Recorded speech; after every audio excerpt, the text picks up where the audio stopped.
Once you've prepared your scene completely, the Image tab would help you out to do a little color tweaking. You can save different image styles, and there are two basic and photographic modes. You can adjust the final outcome and tone by exposure, white balance, and contrast. If you haven't got the result you wanted with your lighting setup and think it needs a little extra push, Curve section can help out to brighten or darken shadows, midtones, highlights, and other values. Having denoise function is a blessing. You might not need it always, but when you do, set a value for denoise blend and you're good to go. You just need to keep in mind that higher values result in losing more details. All these options add a final touch on your rendering, although as useful as they are, there are less options available comparing to other softwares. For example, lens flare or fisheye lens effects.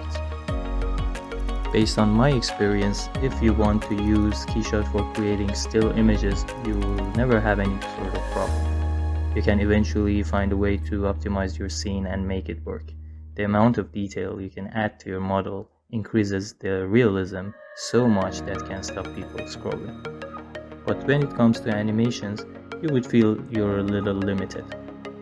We are still able to make good-looking animations. If you use the right timing and right motion, you can capture cinematic looks as well. Keyframes have made random movements much easier, and being able to import deformation animations from other software is a blessing. You can render cloth or food simulation, or have your animated character inside KeyShot. What I personally like to be able to animate is textures. So far we can make textures shift but by not scaling them. Here you can see an example that I made in KeyShot.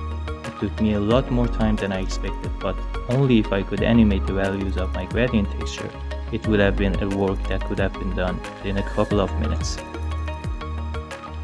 I am mostly happy with the quality of the output that I get from KeyShot, so I would rate it 4.6.